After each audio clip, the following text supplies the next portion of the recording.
Appalachian family, and are seen away to the west of the river, swelling up to a noble height, and lording it over the surrounding country.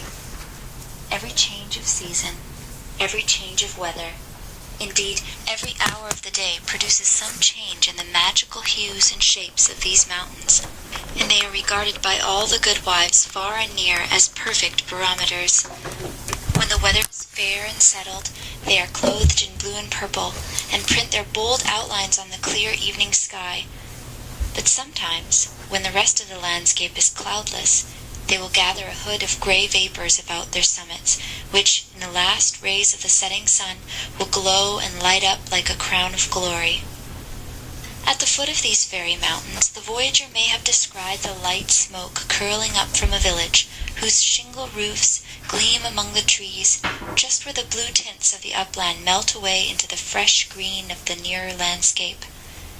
It is a little village of great antiquity, having been founded by some of the Dutch colonists in the early times of the province, just about the beginning of the government of the good Peter Stuyvesant, may he rest in peace.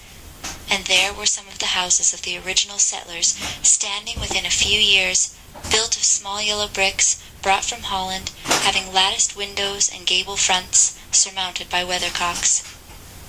In that same village, and in one of these very houses, which, to tell the precise truth, was sadly time-worn and weather-beaten, there lived, many years since, while the country was yet a province of Great Britain, a simple, good-natured fellow of the name of Rip Van Winkle. He was a descendant of the Van Winkles who figured so gallantly in the chivalrous days of Peter Stuyvesant, and accompanied him to the siege of Fort Christina. He inherited, however, but little of the martial character of his ancestors. I have observed that he was a simple, good-natured man. He was, moreover, a kind neighbor, and an obedient, henpecked husband. Indeed, to the latter circumstance might be owing that meekness of spirit which gained him such universal popularity, for those men are apt to be obsequious and conciliating abroad, who are under the discipline of shrews at home.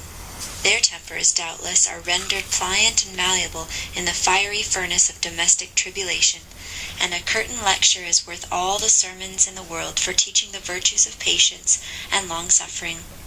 A termagant wife may, therefore, in some respects be considered a tolerable blessing, and if so, Rip Van Winkle was thrice blessed. Certain it is that he was a great favourite among all the good wives of the village, who, as usual with the amiable sex, took his part in all family squabbles, and never failed, whenever they talked those matters over in their evening gossipings, to lay all the blame on Dame Van Winkle. The children of the village, too, would shout with joy whenever he approached. He assisted at their sports, made their playthings, taught them to fly kites and shoot marbles, and told them long stories of ghosts, witches, and Indians. Whenever he went dodging about the village, he was surrounded by a troop of them, hanging on his skirts, clambering on his back, and playing 1,000 tricks on him with impunity, and not a dog would bark at him throughout the neighborhood.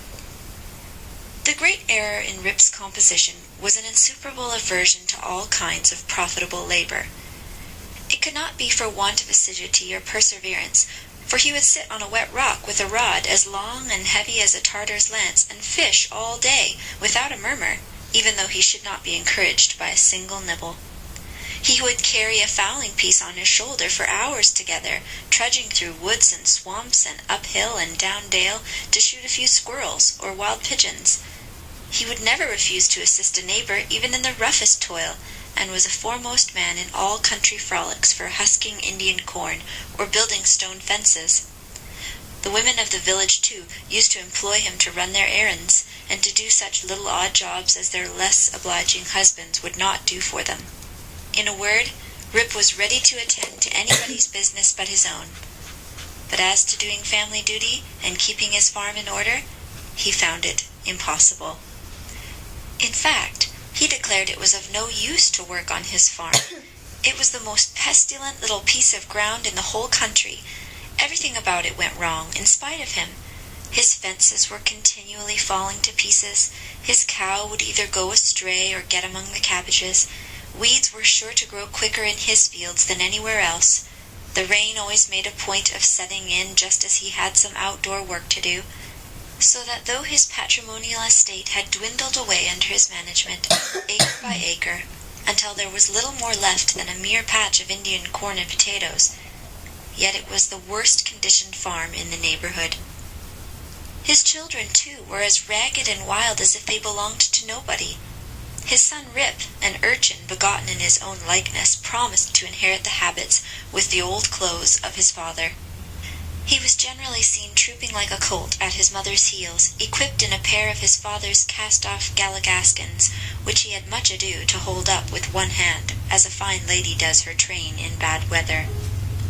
Rip Van Winkle, however, was one of those happy mortals of foolish, well-oiled dispositions, who take the world easy, eat white bread or brown, whichever can be got with the least thought or trouble, and would rather starve on a penny than work for a pound. If left to himself, he would whistle life away in perfect contentment. But his wife kept continually dinning in his ears about his idleness, his carelessness, and the ruin he was bringing on his family. Morning, noon, and night, her tongue was incessantly going, and everything he said or did was sure to produce a torrent of household eloquence. Rip had but one way of replying to all lectures of the kind, and that, by frequent use, had grown into a habit. He shrugged his shoulders, shook his head, cast up his eyes, but said nothing. This, however, always provoked a fresh volley from his wife, so that he was fain to draw off his forces and take to the outside of the house, the only side which in truth belongs to a hen-pecked husband. Rip's sole domestic adherent was his dog Wolf, who was as much hen-pecked as his master, for Dame Van Winkle regarded them as companions in idleness, and even looked upon Wolf with an evil eye as the cause of his master's going so often astray. True it is, in all points of spirit befitting an honorable dog, he was as courageous an animal as ever scoured the woods. But what courage can withstand the evil-doing and all-besetting terrors of a woman's tongue? The moment Wolf entered the house, his crest fell, his tail drooped to the ground, or curled between his legs. He sneaked about with a gallows air, casting many a sidelong glance at Dame Van Winkle, and at the least flourish of a broomstick or ladle he would fly to the door with yelping precipitation. Times grew worse and worse with Rip Van Winkle as years of matrimony rolled on. A tart temper never mellows with age, and a sharp tongue is the only edged tool that grows keener with constant use.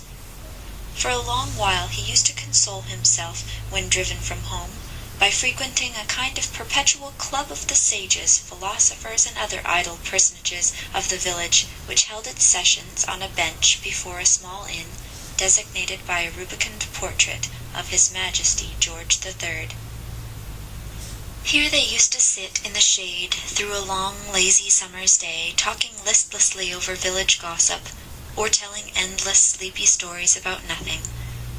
But it would have been worth any statesman's money to have heard the profound discussions which sometimes took place when by chance an old newspaper fell into their hands from some passing traveller.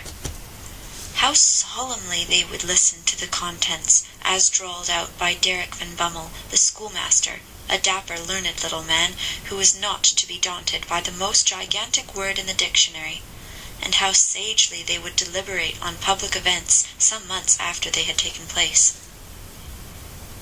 The opinions of this junto were completely controlled by Nicholas Vedder, a patriarch of the village, and landlord of the inn, at the door of which he took his seat from morning till night, just moving sufficiently to avoid the sun, and keep in the shade of a large tree, so that the neighbors could tell the hour by his movements as accurately as by a sundial. It is true, he was rarely heard to speak, but smoked his pipe incessantly. His adherents, however, for every great man has his adherents, perfectly understood him, and knew how to gather his opinions. When anything that was read or related displeased him, he was observed to smoke his pipe vehemently, and to send forth frequent and angry puffs. But when pleased, he would inhale the smoke slowly and tranquilly, and emit it in a light and placid cloud, and sometimes, taking the pipe from his mouth and letting the fragrant vapor curl about his nose, would gravely nod his head in token of perfect approbation. From even this stronghold the unlucky Rip was at length routed by his termagant wife, who would suddenly break in upon the tranquillity of the assemblage and call the members all to naught, nor was the august personage's Nicholas Vedder himself sacred from that daring tongue of this terrible virago, who charged him outright with encouraging her husband in habits of idleness. Poor Rip was at last reduced almost to despair, and his only alternative, to escape from the labor of the farm and the clamor of his wife, was to take gun in hand and stroll away into the woods. Here he would sometimes seat himself at the foot of a tree and share the contents of his wallet with Wolf, with whom he sympathized as a fellow sufferer in persecution. "Poor Wolf," he would say, "thy mistress leads thee a dog's life of it. But never mind, my lad, whilst I live thou shalt never want a friend to stand by thee." Wolf would wag his tail, look wistfully in his master's face, and if dogs can feel pity, I verily believe he reciprocated the sentiment with all his heart. In a long ramble of the kind, on a fine autumnal day, Rip had unconsciously scrambled to one of the highest parts of the Catskill Mountains. He was after his favorite sport of squirrel shooting, and the still solitudes had echoed and re-echoed with the reports of his gun. Panting and fatigued, he threw himself late in the afternoon on a green knoll, covered with mountain herbage, that crowned the brow of a precipice. From an opening between the trees he could overlook all the lower country for many a mile of rich woodland. He saw at a distance the lordly Hudson, far, far below him, moving on its silent but majestic course, with the reflection of a purple cloud, or the sail of a lagging bark, here and there sleeping on its glassy bosom, and at last losing itself in the blue highlands. On the other side he looked down into a deep mountain glen, wild, lonely, and shagged, the bottom filled with fragments from the impending cliffs, and scarcely lighted by the reflected rays of the setting sun. For some time Rip lay musing on this scene. Evening was gradually advancing. The mountains began to throw their long blue shadows over the valleys. He saw that it would be dark long before he could reach the village, and he heaved a heavy sigh when he thought of encountering the terrors of Dame Van Winkle. As he was about to descend, he heard a voice from a distance, hallooing, "Rip Van Winkle! Rip Van Winkle!" He looked around, but could see nothing but a crow winging its solitary flight across the mountain. He thought his fancy must have deceived him, and he turned again to descend, when he heard the same cry ring through the still evening air. "Rip Van Winkle! Rip Van Winkle!" At the same time Wolf bristled up his back, and giving a low growl, skulked to his master's side, looking fearfully down into the glen. Rip now felt a vague apprehension stealing over him. He looked anxiously in the same direction and perceived a strange figure slowly toiling up the rocks and bending under the weight of something he carried on his back. He was surprised to see any human being in this lonely and unfrequented place, but supposing it to be someone of the neighborhood in need of his assistance, he hastened down to yield it. On nearer approach, he was still more surprised at the singularity of the stranger's appearance. He was a short, square-built old fellow, with thick bushy hair and a grizzled beard. His dress was one of the antique Dutch fashion, a cloth jerkin strapped round the waist, several pairs of breeches, the outer one of ample volume, decorated with rows of buttons down the sides and bunches at the knees. He bore on his shoulders a stout keg that seemed full of liquor, and made signs for Rip to approach and assist him with the load. Though rather shy and distrustful of this new acquaintance, Rip complied with his usual alacrity, and mutually relieving each other, they clambered up a narrow gully, apparently the dry bed of a mountain torrent. As they ascended, Rip every now and then heard long, rolling peals, like distant thunder, that seemed to issue out of a deep ravine, or rather cleft between lofty rocks, towards which their rugged path conducted. He paused for an instant, but supposing it to be the muttering of one of those transient thunder showers which often take place in the mountain heights, he proceeded. Passing through the ravine, they came to a hollow, like a small amphitheatre, surrounded by perpendicular precipices, over the brinks of which impending trees shot their branches, so that you only caught glimpses of the azure sky and the bright evening cloud. During the whole time Rip and his companion had laboured on in silence, for though the former marvelled greatly what could be the object of carrying a keg of liquor up this wild mountain, yet there was something strange and incomprehensible about the unknown, that inspired awe and checked familiarity. On entering the amphitheatre, new objects of wonder presented themselves. On a level spot in the centre was a company of odd-looking personages playing at ninepins. They were dressed in quaint, outlandish fashion. Some wear short doublets, others jerkins, with long knives in their belts, and most of them had enormous breeches, of similar style with that of the guides. Their visages, too, were peculiar. One had a large head, broad face, and small piggish eyes. The face of another seemed to consist entirely of nose, and was surmounted by a white sugar-loaf hat, set off with a little red cock's tail. They all had beards of various shapes and colours, and there was one who seemed to be the commander. He was a stout old gentleman, with a weather-beaten countenance. He wore a laced doublet, broad belt and hanger, high-crowned hat and feather, red stockings, and high-heeled shoes with roses in them. The whole group reminded Rip of the figures in the old Flemish painting in the parlour of Dominie Van Shake, the village parson, and which had been brought over from Holland at the time of the settlement. What seemed particularly odd to Rip was, that though these folks were evidently amusing themselves, yet they maintained the gravest faces, the most mysterious silence, and were, withal, the most melancholy party of pleasure he had ever witnessed. Nothing interrupted the stillness of the scene but the noise of the balls, which, whenever they were rolled, echoed along the mountains like rumbling peals of thunder.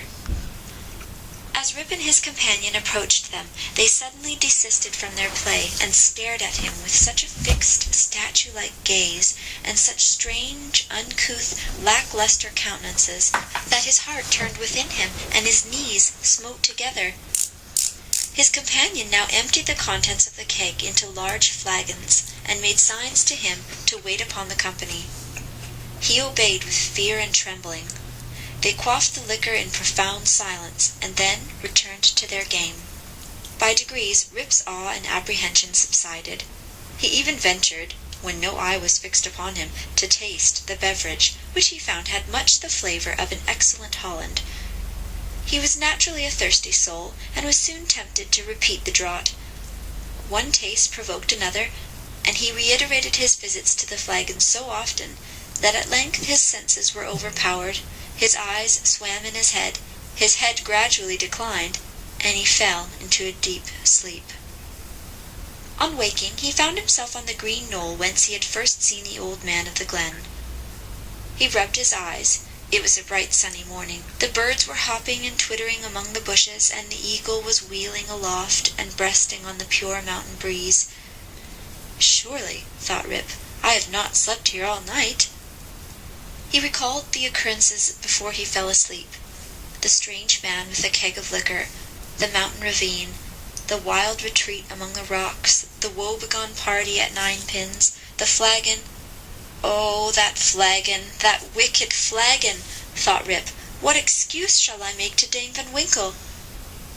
He looked round for his gun, but in place of the clean, well-oiled fowling piece, he found an old firelock lying by him, the barrel encrusted with rust, the lock falling off, and the stock worm-eaten. He now suspected that the grave roisterers of the mountains had put a trick upon him, and having doused him with liquor, had robbed him of his gun. Wolf, too, had disappeared, but he might have strayed away after a squirrel or a partridge. He whistled after him and shouted his name, but all in vain.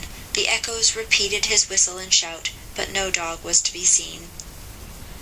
He determined to revisit the scene of last evening's gambol, and if he met with any of the party, to demand his dog and gun. As he rose to walk, he found himself stiff in the joints and wanting in his usual activity. "These mountain beds do not agree with me," thought Rip, "and if this frolic should lay me up with a fit of the rheumatism, I shall have a blessed time with Dame Van Winkle." With some difficulty he got down into the glen. He found the gully up which he and his companion had ascended the preceding evening, but to his astonishment a mountain stream was now foaming down it, leaping from rock to rock, and filling the glen with babbling murmurs. He, however, made shift to scramble up its sides, working his toilsome way through thickets of birch, sassafras, and witch hazel, and sometimes tripped up or entangled by the wild grapevines that twisted their coils and tendrils from tree to tree, and spread a kind of network in his path. At length he reached to where the ravine had opened through the cliffs to the amphitheatre, but no traces of such opening remained. The rocks presented a high, impenetrable wall, over which the torrent came tumbling in a sheet of feathery foam, and fell into a broad, deep basin, black from the shadows of the surrounding forest. Here, then, poor Rip was brought to a stand. He called again, and whistled after his dog. He was only answered by the cawing of a flock of idle crows, sporting high in the air about a dry tree that overhung a sunny precipice, and who, secure in their elevation, seemed to look down and scoff at the poor man's perplexities. What was to be done? The morning was passing away, and Rip felt famished for want of breakfast. He grieved to give up his dog and gun. He dreaded to meet his wife, but it would not do to starve among the mountains. He shook his head, shouldered the rusty firelock, and with heart full of trouble and anxiety turned his steps homeward. As he approached the village he met a number of people, but none whom he knew, which somewhat surprised him, for he had thought himself acquainted with everyone in the country round. Their dress, too, was of a different fashion from that to which he was accustomed. They all stared at him with equal marks of surprise, and whenever they cast their eyes upon him, invariably stroked their chins. The constant reoccurrence of this gesture induced Rip, involuntarily, to do the same, when, to his astonishment, he found his beard had grown a foot long. He had now entered the skirts of the village. A troop of strange children ran at his heels, hooting after him and pointing at his grey beard. The dogs, too, not one of which he recognized for an old acquaintance, barked at him as he passed. The very village was altered. It was larger and more populous. There were rows of houses which he had never seen before, and those which had been his familiar haunts had disappeared. Strange names were over the doors, strange faces at the windows. Everything was strange. His mind now misgave him. He began to doubt whether both he and the world around him were not bewitched. Surely this was his native village which he had left but a day before. There stood the Catskill Mountains. There ran the Silver Hudson at a distance. There was every hill and dale precisely as it had always been. Rip was sorely perplexed. "That flagon last night," thought he, "has addled my poor head sadly." It was with some difficulty that he found the way to his own house, which he approached with silent awe, expecting every moment to hear the shrill voice of Dame Van Winkle. He found the house gone to decay. The roof had fallen in, the windows shattered, and the doors off the hinges. A half-starved dog, that looked like Wolf, was skulking about it. Rip called him by name, but the cur snarled, showed his teeth, and passed on. This was an unkind cut indeed. "My very dog," sighed poor Rip, "has forgotten me." He entered the house, which, to tell the truth, Dame Van Winkle had always kept in neat order. It was empty, forlorn, and apparently abandoned. This desolateness overcame all his connubial fears. He called loudly for his wife and children. The lonely chambers rang for a moment with his voice, then all again was silence. He now hurried forth and hastened to his old resort, the village inn. But it too was gone. A large rickety wooden building stood in its place, with great gaping windows, some of them broken, and mended with old hats and petticoats, and over the door was painted, "The Union Hotel, by Jonathan Doolittle. Instead of the great tree that used to shelter the quiet little Dutch inn of yore, there now was reared a tall naked pole, with something on the top that looked like a red nightcap, and from it was a fluttering flag, on which was a singular assemblage of stars and stripes. All this was strange and incomprehensible. He recognized on the sign, however, the ruby face of King George, under which he had smoked so many a peaceful pipe, but even this was singularly metamorphosed. The red coat was changed for one of blue and buff. A sword was held in the hand instead of a sceptre. The head was decorated with a cocked hat, and underneath was painted in large characters, General Washington. There was, as usual, a crowd of folk about the door, but none that Rip recollected. The very characters of the people seemed changed. There was a busy, bustling, disputatious tone about it, instead of the accustomed phlegm and drowsy tranquillity. He looked in vain for the sage Nicholas Vedder, with his broad face, double chin, and fair long pipe, uttering clouds of tobacco smoke, instead of idle speeches. Or Van Bummel, the schoolmaster, doling forth the contents of an ancient newspaper. In place of these, a lean, bilious-looking fellow, with his pockets full of handbills, was haranguing vehemently about the rights of citizens, elections, members of Congress, liberty, Bunker's Hill, heroes of '76, and other words, which were perfect Babylonish jargon to the bewildered Van Winkle.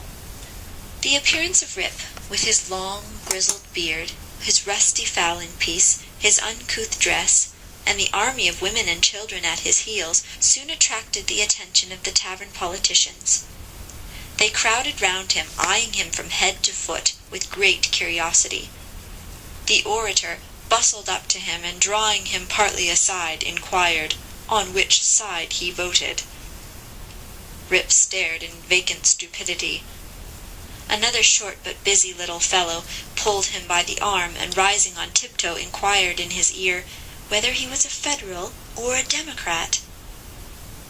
Rip was equally at a loss to comprehend the question, when a knowing, self-important old gentleman, in a sharp cocked hat, made his way through the crowd, putting them to the right and the left with his elbows as he passed, and planting himself before Van Winkle with one arm akimbo, the other resting on a cane, his keen eyes and sharp hat penetrating, as it were, into his very soul, demanded in an austere tone what brought him to the election with a gun on his shoulder and a mob at his heels, and whether he meant to breed a riot in the village.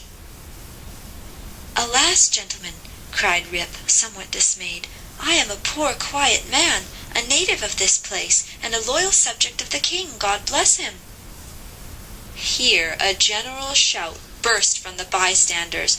"A Tory! A Tory! A spy! A refugee! Hustle him! Away with him!" It was with great difficulty that the self-important man in the cocked hat restored order, and having assumed a tenfold austerity of brow, demanded again of the unknown culprit what he came there for, and whom he was seeking. The poor man humbly assured him that he meant no harm, but merely came there in search of some of his neighbors who used to keep about the tavern. "Well, who are they? Name them." Rip bethought himself a moment, and inquired, "Where's Nicholas Vedder?" There was a silence for a little while, and then an old man replied in a thin piping voice, "Nicholas Vedder? Why, he is dead and gone these 18 years. There was a wooden tombstone in the churchyard that used to tell all about him, but that's rotten and gone too." "Where's Brom Dutcher?" "Oh, he went off to the army in the beginning of the war. Some say he was killed at the storming of Stony Point. Others say he was drowned in a squall at the foot of Antony's Nose. I don't know. He never came back again." "Where's Van Bummel, the schoolmaster?" "Oh, he went off to the wars too. Was a great militia general, and he's now in Congress." Rip's heart died away at hearing of these sad changes in his home and friends, and finding himself thus alone in the world. Every answer puzzled him too, by treating of such enormous lapses of time, and matters which he could not understand. War? Congress? Stony Point? He had no courage to ask after any more friends, but cried out in despair, "Does nobody here know Rip Van Winkle?" "Oh, Rip Van Winkle!" exclaimed 2 or 3. "Oh, to be sure! That's Rip Van Winkle yonder, leaning against the tree." Rip looked, and beheld a precise counterpart of himself as he went up the mountain, apparently as lazy and certainly as ragged. The poor fellow was now completely confused. He doubted his own identity and whether he was himself or another man. In the midst of his bewilderment, the man in the cocked hat demanded who he was and what was his name. "God knows," exclaimed he at his wit's end, "I'm not myself. I'm somebody else. That's me yonder. No, that's somebody else, got into my shoes. I was myself last night, but I fell asleep on the mountain, and they've changed my gun, and everything's changed, and I'm changed, and I can't tell what's my name or who I am." The bystanders began now to look at each other, nod and wink significantly, and tap their fingers against their foreheads. There was a whisper also about securing the gun and keeping the old fellow from doing mischief, at the very suggestion of which the self-important man with the cocked hat retired with some precipitation. At this critical moment a fresh comely woman pressed through the throng to get a peep at the grey-bearded man. She had a chubby child in her arms, which, frightened at his looks, began to cry. "Hush, Rip," cried she, "hush, you little fool. The old man won't hurt you." The name of the child, the air of the mother, the tone of her voice, all awakened a train of recollections in his mind.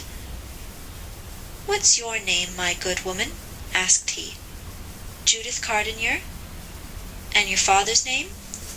"Ah, poor man, Rip Van Winkle was his name, but it's 20 years since he went away from home with his gun, and never has been heard of since. His dog came home without him, but whether he shot himself or was carried away by the Indians, no one can tell.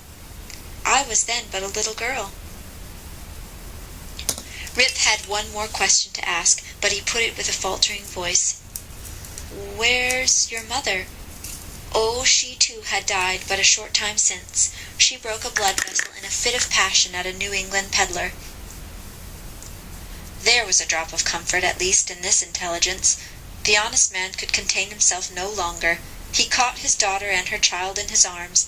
"I'm your father," cried he, "young Rip Van Winkle once, old Rip Van Winkle now. Does nobody know poor Rip Van Winkle?" All stood amazed, until an old woman, tottering out from among the crowd, put her hand to her brow, and peering under it in his face for a moment, exclaimed, "Sure enough! It is Rip Van Winkle, it is himself. Welcome home again, old neighbor. Why, where have you been these 20 long years?" Rip's story was soon told, for the whole 20 years had been to him as but one night. The neighbors stared when they heard it. Some were seen to wink at each other and put their tongues in their cheeks, and the self-important man in the cocked hat, who, when the alarm was over, had returned to the field, screwed down the corners of his mouth, and shook his head, upon which there was a general shaking of the heads throughout the assemblage. It was determined, however, to take the opinion of old Peter Vanderdonk, who had been slowly advancing up the road. He was a descendant of the historian of that same name, who wrote one of the earliest accounts of the province. Peter was the most ancient inhabitant of the village, and well versed in all the wonderful events and traditions of the neighborhood. He recollected Rip at once, and corroborated his story in the most satisfactory manner. He assured the company that it was a fact, handed down from his ancestor, the historian, that the Catskill Mountains had always been haunted by strange beings, that it was affirmed that the great Hendrik Hudson, the first discoverer of the river and country, kept a kind of vigil there every 20 years with his crew of the Half Moon, being permitted in this way to revisit the scenes of his enterprise and keep a guardian eye upon the river and the great city called by his name, that his father had once seen them in their old Dutch dresses playing at ninepins in the hollow of the mountain, and that he himself had heard one summer afternoon the sound of their balls, like distant peals of thunder. to make a long story short, the company broke up and returned to the more important concerns of the election. Rip's daughter took him home to live with her. She had a snug, well-furnished house and a stout, cheery farmer for a husband, whom Rip recollected for one of the urchins that used to climb on his back. As to Rip's son and heir, who was the ditto of himself, seen leaning against the tree, he was employed to work on the farm, but evinced a hereditary disposition to attend to anything else but his business. Rip now resumed his old walks and habits. He soon found many of his former cronies, though all rather the worse for the wear and tear of time, and preferred making friends among the rising generation, with whom he soon grew into great favor. Having nothing to do at home, and being arrived at that happy age when a man can be idle with impunity, he took his place once more on the bench, at the inn door, and was reverenced as one of the patriarchs of the village, and a chronicle of the old times, before the war. It was some time before he could get into the regular track of gossip, or could be made to comprehend the strange events that had taken place during his torpor, how that there had been a revolutionary war, that the country had thrown off the yoke of old England, and that, instead of being a subject to His Majesty George III, he was now a free citizen of the United States. Rip, in fact, was no politician. The changes of the states and empires made but little impression on him, but there was one species of despotism under which he had long groaned, and that was petticoat government. Happily that was at an end. He had got his neck out of the yoke of matrimony, and could go in and out whenever he pleased, without dreading the tyranny of Dame Winkle. Whenever her name was mentioned, however, he shook his head, shrugged his shoulders, and cast up his eyes, which might pass for either an expression of resignation to his fate, or joy at his deliverance. He used to tell his story to every stranger that arrived at Mr. Doolittle's hotel. He was observed at first to vary on some points every time he told it, which was, doubtless, owing to his having so recently awaked. It at last settled down precisely to the tale I have related, and not a man, woman, or child in the neighborhood but knew it by heart. Some always pretended to doubt the reality of it, and insisted that Rip had been out of his head, and that this was one point on which he always remained flighty. The old Dutch inhabitants, however, almost universally gave it full credit. Even to this day, they never hear a thunderstorm of a summer afternoon about the Catskill, but they say Hendrik Hudson and his crew are at their game of ninepins, and it is a common wish of all the henpecked husbands in the neighborhood, when life hangs heavy on their hands, that they might have a quieting draught out of Rip Van Winkle's flagon. End of Rip Van Winkle by Washington Irving. Read by Julie Ross Rushton.